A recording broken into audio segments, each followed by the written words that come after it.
Thanks, ladies and gentlemen, for joining us on this edition of the 6 p.m. primetime newscast on EQUINOXE television, live from our headquarters in Cameroon's economic capital. Well, in our top stories in this edition of the news, the decision by Professor Maurice Kamto and his Cameroon Renaissance Movement (CRM) political party to boycott the February 9 legislative and municipal elections in the Republic of Cameroon is said to be mounting serious pressure on the President of the Republic and the ruling Cameroon People's Democratic Movement (CPDM) political party. Three top diplomats are in the Cameroonian territory, and there are indications that they are in the country in connection to the upcoming elections and, of course, the 2018 post-election crisis and the Anglophone crisis. Stay with us.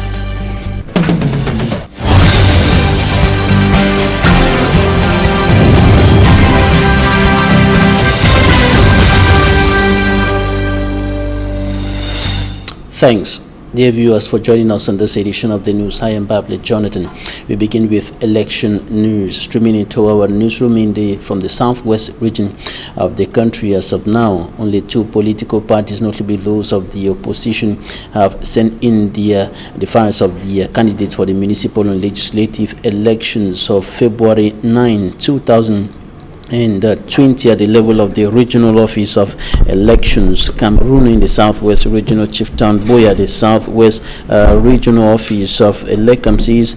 At the level of the region, just these two political parties have sent in files of the candidates. However, the regional office of elections Cameroon in the regional capital Boya is indicating that they are still expecting some files from the branch offices coming from the divisions and the subdivisions in the southwest region of the country. And correspondent in the southwest region, Derek Jato, indicates that it's been an uphill task for candidates vying for positions in the upcoming municipal and legislative elections to compile their files and, of course, to send them in at the level of the different Lekam branch offices. And this is why until now the Lekam regional office in Boya is indicating that only the Social Democratic Front and the another political party, of course, of the opposition, or better still, or rather the CPDM, the Cameroon People's Democratic Movement, have sent in the files of the candidates at the level of the regional office. And our reporters here in the economic capital Douala visited the Lekam branch offices and now paints the picture as far as the number of candidates and the number of political parties who have sent in files of candidates concerned. Details with Hemini Luga. To receive documents for candidates wishing to be part of the February 2020 municipal and legislative elections in Cameroon. Lekam Littoral received a total of 95 files for the municipal and 25 for the legislative. Au niveau du littoral, nous avons reçu. According to Emmanuel Kwadikam, Littoral Regional Delegates of Elections Cameroon, Lekam, 29 out of the 98 files of candidates running for councils in the region came from the Mungo division, 26 from the Vuri, 35 from the Sanaga Maritime, and 8 from the Nkam division. With regards to the legislative election, 18 files came from the Vuri, 5 from the Mungo division, 2 from the Sanaga Maritime, and 0 from the Nkam division. Emmanuel Kwadika further explained that the electoral code in Cameroon permits candidates running for the legislative to deposit their files directly at the National Election Bureau in Yaoundé if they wish, and this, according to him, explains why few files have been received at the level of the region. The 2020 municipal and legislative race in the littoral region will be an affair of 14 political parties, among which is the ruling CPDM party, the SDF, the UPC, the CPRN, the NUDP, Lomanidem, UMS, Pews Political Party, the NNP, NADP, PADEG, NCPM, among other political parties. In the Mungo division of the region, the new Cameroon Patriotic Movement's files were deposited by a delegation headed by the national president of the party, Paul Eric Kingi. Another delegation that came in the very late hours of the day was that of the National Union for Democracy and Progress, whose group leader indicated that they were fully prepared and it has all been an easy ride compiling the document. For me, Armstrong Sander reporting there on the situation of candidates, notably in the littoral region of the country. And we already know that the CRM political party has decided to boycott the upcoming municipal and legislative elections. And another political party that had taken this decision earlier is the Cameroon People's Party, the CPP of Kabang Wala, which is of course supported by the Stand Up for Cameroon Civil Society platform, and we are receiving a member of that platform here. Abotem Jean-Claude, you're welcome. Thank you, Babila. You have been calling together with the CPP on Cameroonians to rise up, to stand up for Cameroon, to stand up for a political transition in this country, and you have been saying that there is no need for any election now. It is not proper to organize elections. It's not the priority. And now Professor Maurice Kamto, who decided earlier to go for the elections, is joining your track, is joining your reasoning pattern by deciding to boycott the elections. What's your take on this? Well, the first thing I'll say is that it's better late than never. I think it is rightly said that it is better to take a good decision late than not to take at all. We appreciate the action of the CRM political party, which we think is patriotic, and we think it is an objective decision that should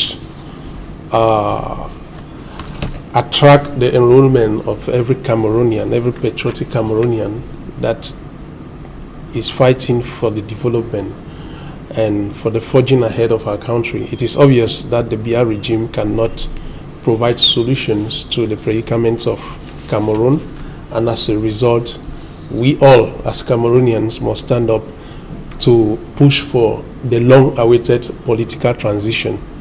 We alone can do that. Biya cannot give us, Mr. Biya cannot give us, and we must stand as a person for that political transition. What do you think about the timing? Professor Maurice Kamto, you and of course the CPP that made this decision, had taken this decision long time ago, and you highlighted the very reasons which are highlighted by Professor Maurice Kamto, notably the Anglophone crisis, the electoral code, the electoral system, which you say are bad. And Professor Maurice Kamto comes in on the last day of reception of candidates' files. Mr. Babila, the first thing is that the message is being passed through. You know, we started this campaign. First of all, we considered that it is our duty to call to the awareness of Cameroonians on the no election campaign. And we think that we are not so much interested with the lateness of the result. What matters to us is that our message went through, and we expect other Cameroonians political parties, even those who have dropped their files of their candidates, to do so, because we need to move ahead. We must stop dancing to the tune of Mr. Biya and CPDM if we want change in this country. And everybody, you know, it is our duty as members of the Stand Up for Cameroon to continue to call for Cameroonians to be aware that it can't work. You can't organize elections in the kind of condition we find ourselves in today. We all know what is happening in southern Cameroon. And if nothing is done, Mr. Babila, we are going to face drastic situations, and we cannot sit quiet. We are using this opportunity to call on all other political parties and Cameroonians not to go in for that election, because enough is enough. We must take actions that can lead us to political transition, because for 37 years, if the Biya regime was to bring solutions to Cameroonian situation, then they would have done so. The fact that they haven't, they don't need us to give them time again. I know that you people are calling for political transition, but do you think there are some actions and measures that can be taken, and even with the regime still in power, notably with regards to electoral code, the electoral system, which you say is bad, and the Anglophone crisis? Are there some actions, some measures that can be taken to prepare for elections, if at all your message goes through and the election is postponed to a later date? Well, the first thing is that, Mr. Babila, a bad tree cannot produce a good fruit. It is the situation we face in Cameroon today is the fruit of this regime. And thinking that this regime can overturn things overnight, they are incapable of doing so. And that is why we are of a political transition. We need to rethink our country.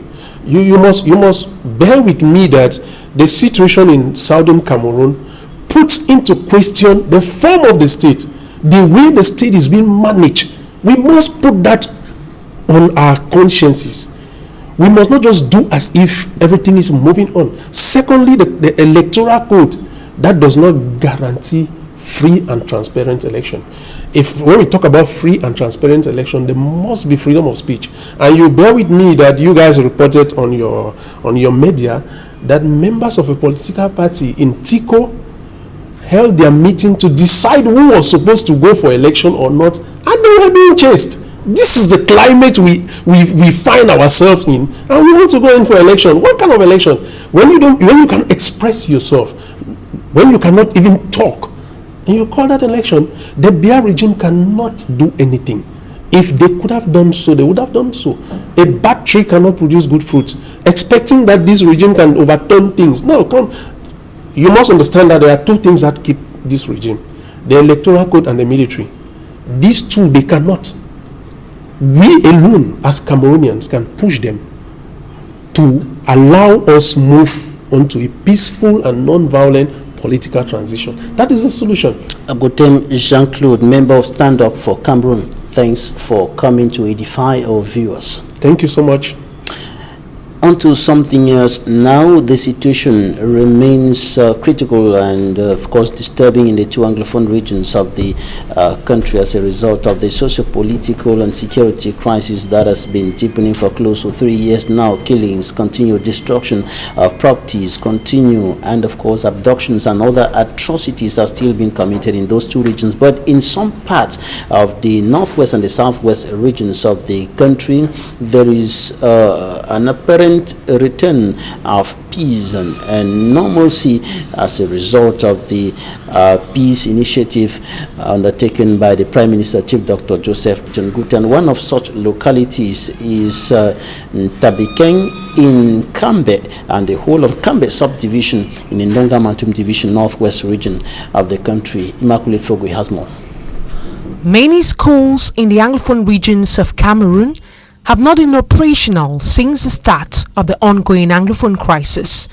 The doors of most of the schools remain shut due to rising insecurity, which has caused many children to stay back home. The doors of this school in Tabiken, like many others in Ndonga Mantum division, have remained closed for close to 3 years now.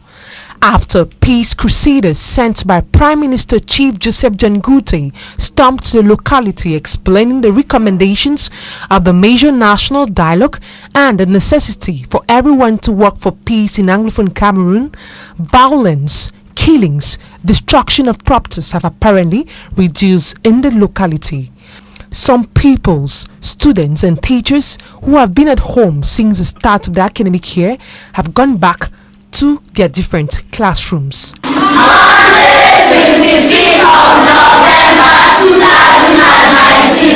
Yes, my name is Adrian Booth. I am in class 6 GS Tabiken. I'm very happy to see how our school has resumed on today, 25th of November 2019. My name is Kengwa Fabius. I am in GS Tabiken in class 6. We are very happy to see this school come back as it was. We have stayed at home for so long, and we are happy to meet with our friends and our teachers. School has finally opened in GS Tabiken today, 25th November 2019 because of the crisis that we are in the nation. We could not come back to school, but due to the peace message brought by Ngala Gerald from the Prime Minister, the fear has gone out of parents, of us, the teachers, and the children. Local elites like Ngala Gerald, Cambe section president of the Cameroon's People's Democratic Movement, and inhabitants are urging President Paul Biya to put an end to the crisis. And inhabitants of Bimbia, a village in Limbe 3 subdivision of the Fako Division Southwest region of the Republic of Cameroon, have called on the contractors of the companies to construct the road. The companies in charge of constructing the road to the slave trade village to step up the rate of execution of the different contracts due to the poor state of the road. Income to the Limbe 3 Council has significantly dropped. We have details with Smanjik and Gabriel. The warehouse of a Renaissance construction company is the only sign which shows that the road leading to the slave trade village in Bimbia is to be constructed. Unfortunately, since the contract was handed to the company in 2017, works are still to commence on the road that was once managed by the Cameroon Development Corporation, CDC. This road was originally a CDC road. So the CDC constructed this road for the easy evacuation of their crops to the mills and to the rubber estate. After the CDC, the government took over this road by the community development. They were maintaining the road. Subsequently, the government came in and took. But since the government took over the road, the CDC removed their hands. The community development to remove their hands, but since the government took over, nothing is being done.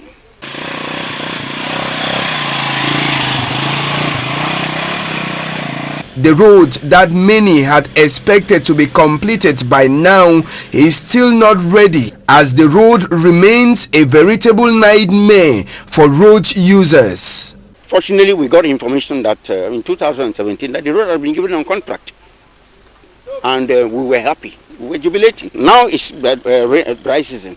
Tourists are coming from all over the world to want to come and see this slave trade village. But look at the road. The contract was given.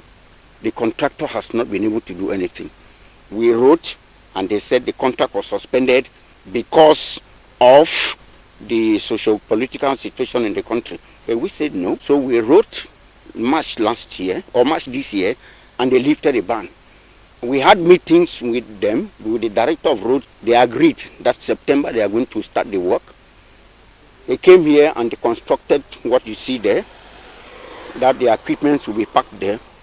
September, nothing. October, nothing. We are in November. As a result of the poor state of the road, the Gendarmerie Brigade and the Tourism Office, newly constructed, are still to be used. Incomes that the Limbe 3 Council gets from tourists visiting the slave trade village has also dropped. They give this road for some contractor, and we are saying now we brought that too from Northwest. We're not government delegate for Northwest.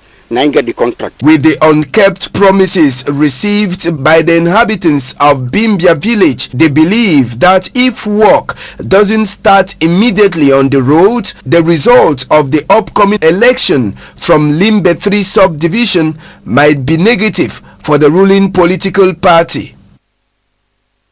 The population here is very, very, very, very angry. Angry with who? With the CPDM government. And we have written another letter to our politicians here. Throughout, since the inception of this subdivision in 2007, CPDM has won all elections here. But today, if you go and knock the door of anybody here in Limbe 3, they will tell you that they have no confidence again in the CPDM government because of this road. The road leading to the slave trade village is just one of the key problems for the inhabitants of Bimbia in the Limbe 3 subdivision. Even getting to Mabeta, a village that produces over 70% of crayfish consumed in Cameroon, is facing a similar problem as road users suffer before they get to Mabeta and back with crayfish. Transport fare from Limbe town to Mabeta and back is 4,000 due to the poor state of the roads. Several roads in Cameroon's economic capital Douala are equally in a bad state, and this is as a result of no rehabilitation or slow pace of rehabilitation works going on some of the roads, and some stakeholders have blamed the situation on the late disbursement of funds. Details with EQUINOXE. The deplorable state of roads in various neighborhoods in Douala has for years brought nightmare to city dwellers. Efforts by the city council to redress this situation through road construction enterprises are yet to significantly raise realization rate. Notamment le lot 2. This personnel of one of the road construction engineering companies cites difficulties encountered to realize this project to be delay in disbursement of funds for realization by the Douala City Council. Mais 2018 jusqu'à présent qui n'est toujours pas payé. Another problem he sees is lack of collaboration with some companies like Enyo, Camwater, Camtel, and the administration. On the part of the Douala City Council, the government's delegate, Dr. Frix Intone, highlights two difficulties resulting to slow pace of various road construction projects in the city. The rainy season and insufficient funds in the treasury, he indicates, are major problems slowing the works, but that of the rainy season under control. However, he says these projects have not prevented them from respecting their project calendar. No matter what, they will always meet after the rainy season with actors to evaluate works realized and resume pending ones. The government's delegates to the Douala City Council told Equinox Television that the treasury crisis is gradually getting healed with all combined efforts, reason why some enterprises have resumed their contracts. He is upbeat. By the end of this month, all road construction companies will be deployed in the field for works accomplishment. Suspected bandits have been apprehended by elements of the Fumban Gendarmerie Brigade. It is in the west region of the Republic of Cameroon. The suspected bandits were reputed for highway robbery. Hemini Luga reports. And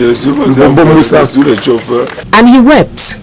Looking at him at first sight, the impression given is that he is innocent. He is called Bombo Musa, and like his comrades Hassan, Sali Amadou, Kateri Mohamedou, Sanguri Sofa, Mokhtar Ibrahim, Daniel Yonku, and Le Chauffeur de Masangam, they have been involved in regular highway robbery targeting travelers. Their past records are enormous. They have robbed travelers on the Kotaba Masangam stretch and on the Maki Malantuen stretch. They have attacked business women who were on their way to the Fumban market and made away with 5 million CFA francs and wounded one person.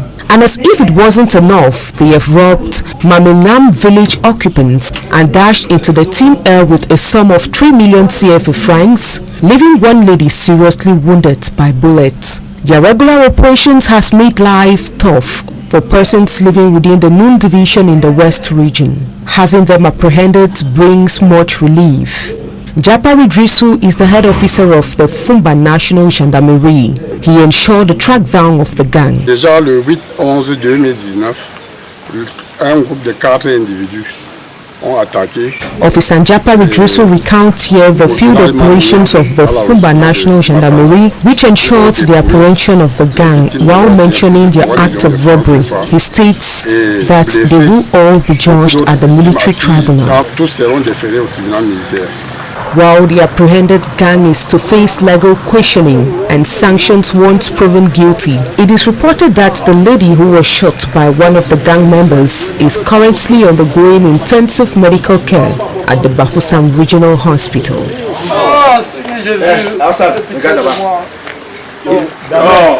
Daniel, c'est tout le monde peut faire. Commandement, ce n'est pas gentil ça. In sports, 28 pre-selected intermediate lines of Cameroon have entered the second week of their training in the nation's political capital, Yaoundé. They are preparing for the upcoming 2020 African Nations Championship. EQUINOXE. The 28 pre-selected players opened week 2 of their training camp Monday, November 25, 2019 at the Omisport Annex 2 Stadium in Yaoundé with an intense evening session which focused on tactical ball possession, control and distribution.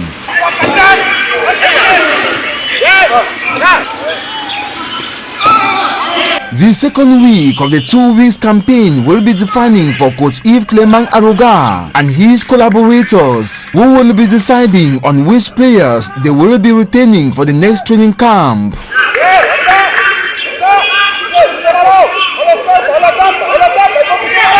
Apart from regular training sessions, Coach Yves Clement Aroga has also announced a friendly encounter on Wednesday, November 27th between his pre-selected team and Elite One side Dragon FC of Yaoundé.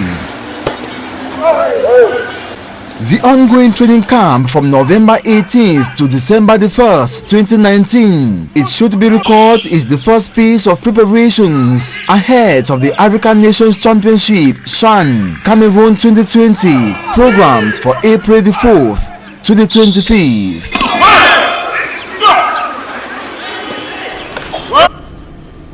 And we wrap up the first segment of this newscast with an advertorial on activities of the Activa Insurance Company. Activa has launched Active Lady, one of its most strategic insurance programs designed to insure women and protect the society. The project is inspired by a study that presents female entrepreneurs and traders as a forgotten set of people with regards to insurance, largely because of their resources. To the Director General of Activa Group, these women undergo due risks that requires insurance like any other group of people, hence should not be sidelined because of their income. The director says Activa's insurance approach has always been inclusive, irrespective of the socio-economic status and the place of residence of the persons concerned. To the ladies, Activa has chosen to offer them a timely insurance security, fit and most suitable for them and their needs. We worked with them for several months to better understand ourselves, most especially to understand what poses the biggest risk in their sector of activity. The tables we designed for them is based on their requests and priorities. Codenamed Monaso, a name in which most women identify themselves, the project contains a double protection for women and their market goods, as the Activa insured lady is also given a market table and a market umbrella. This project, Active Lady, has just come to answer my question and a solution to my problem. Because as you can see, I am an IDP from Northwest region, a teacher from the private sector. Because of the war, the teaching profession can no more help me. So when I reached here, Activa came. I had to just use the opportunity because the Englishman say opportunity comes with one, and I registered there. I've insured myself, and I also have this table. This table is helping me because it protects me from sun and from rain. Again, my goods are protected. It is easy. That is compatible because after selling, I just pack my things inside and I roll it in. The lady is then protected by an insurance from Activa while doing her business, and in case of death, an amount is handed to her children to ensure a bright future. We are in a lot of risk. Even when we go to buy, we leave the house at 5 o'clock and we are attacked by thieves. We climb Bensikin and we have accidents on the way. And even the rain causing us to be sick. The sun is burning us and destroying our goods. So by registering with Activa, you have a table, you have an umbrella that you are protected and your things are safe. The marketplace is clean, and so I really want to encourage all of us to insure ourselves and register with Activa so that we'll be protected. With regards to female entrepreneurs, a web portal has been created to link them to information, training and networking in order to boost their activities. To better communicate on a strategic platform, Activa proceeded to train its staff in-house. Activa then chose the Daido market in the Douala 1 municipality to launch the project under the prestigious presence of Activa's top management, municipal and administrative officials, and the traders of the market. The event was followed by a press conference at the Activa's head office in Douala, during which the general manager and financial partners expanded on the project. But in the next month, we think that we are going to continue in 2 other African countries. Activa was created in 1998 with the vision of an enterprise to operate in Africa without borders, respecting international standards.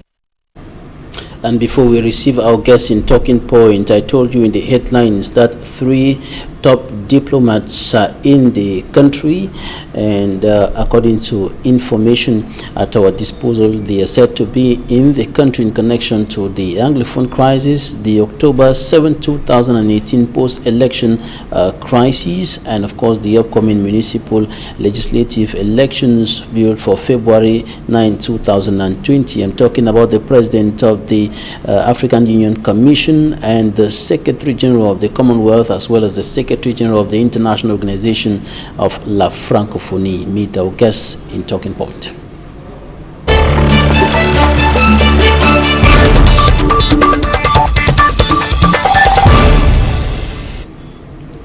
Thanks, ladies and gentlemen, for joining us in Talking Point. Our guest is Gwane Bila Kemendi. He is a community developer. He is the president of the Balikumba Development Organization. Balikumba is one of the localities in the northwest region of the country badly hit by the current Anglophone crisis. You're welcome, sir. Thank you very much, Mr. Babila. Good evening. All right, let's begin with the situation back at home.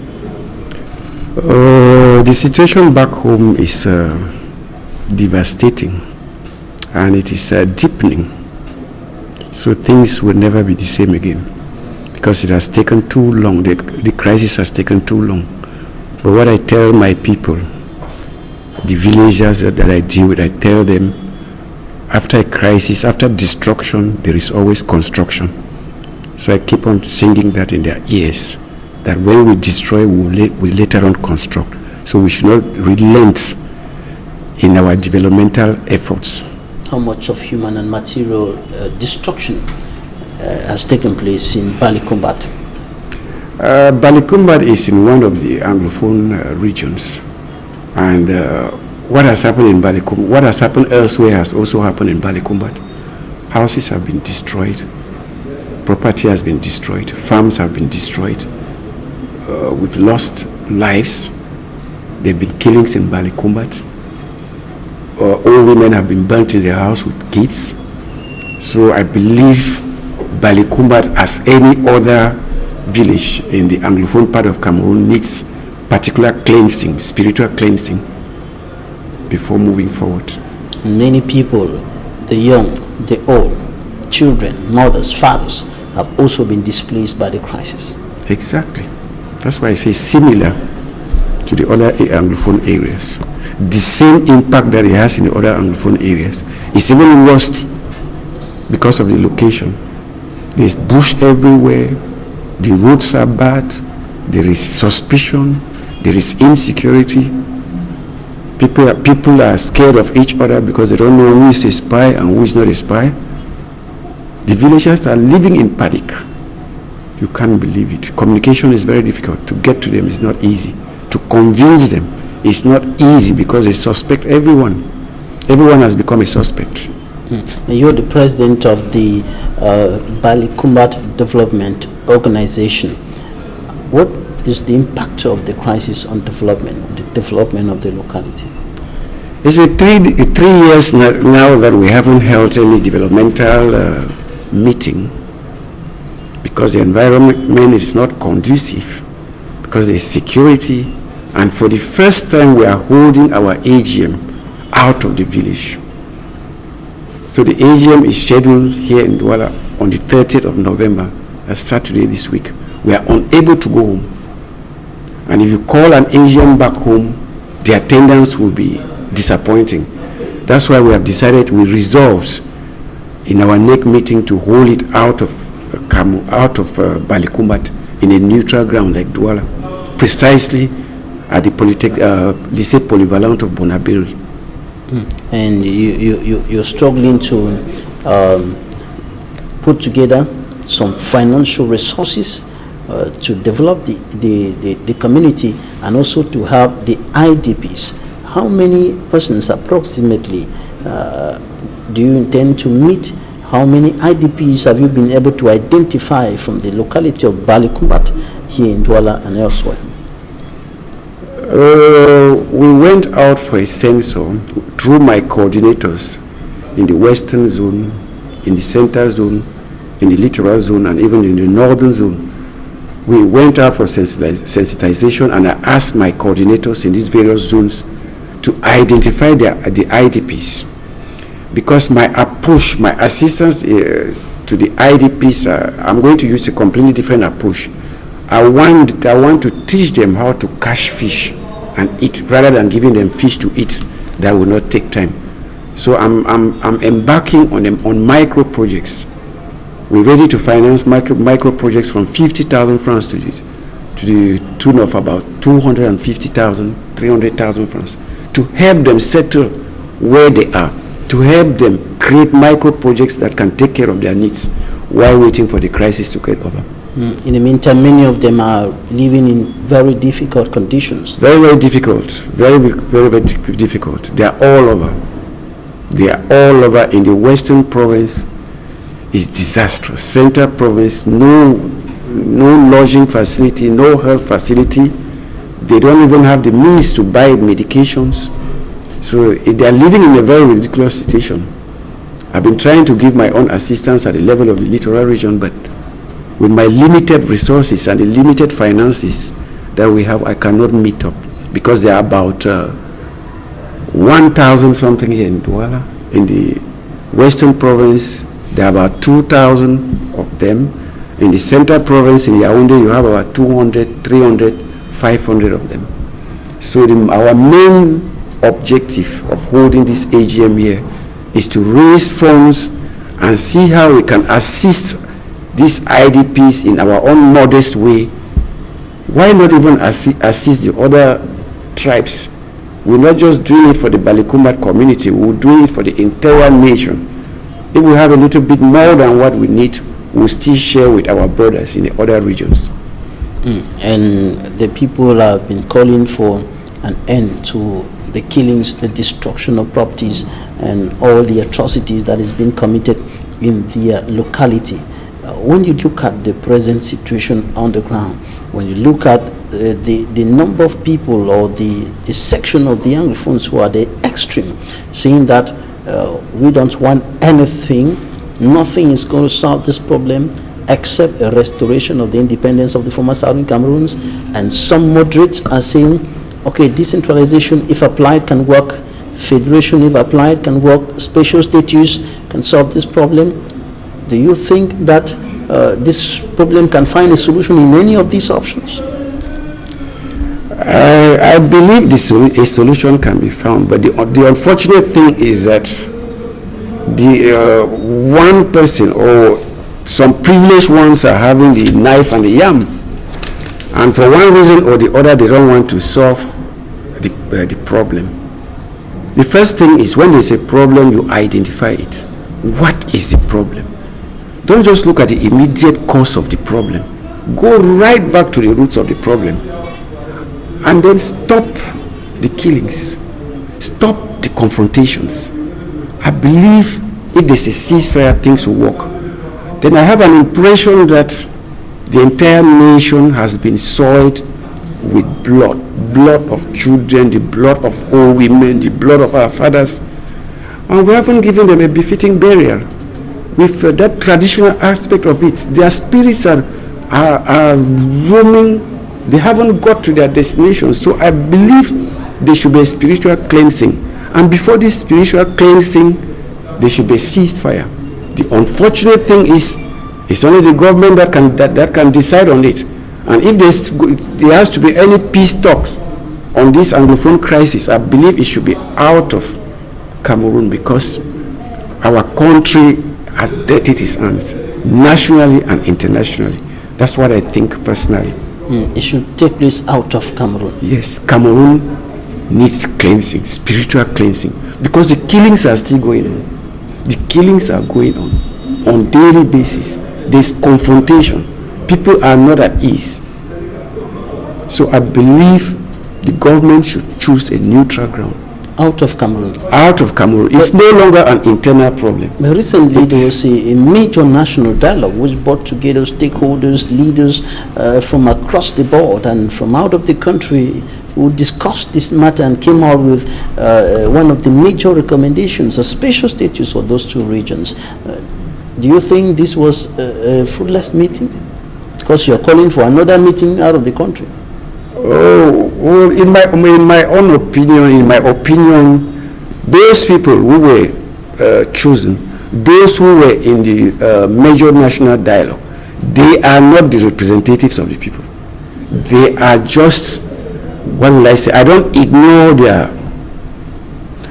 ignoring them. They are personalities, but they don't represent the people, the Anglophone people.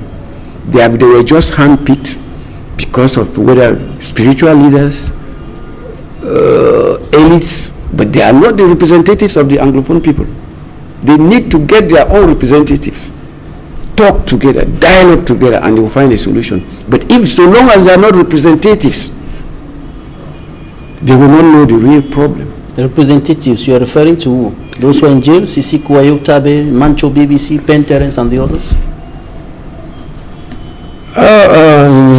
I doubt if those in jail are their representatives. I think they should work out another formula to get representatives of these Anglophones. All right. Last word to the people of Balikumbat at home and across the country and even abroad before we go. What I would tell, I will first of all greet the Balikumbat community in Douala, Yaoundé, and nationwide, internationally and nationally. And then I'm asking them that this is the only opportunity. I'm appealing to them that this is the only opportunity after 3 years of inactivity. So this is an opportunity for us to meet and see how we can help our IDPs and see how we can rescue the situation while waiting. That after destruction, there is construction.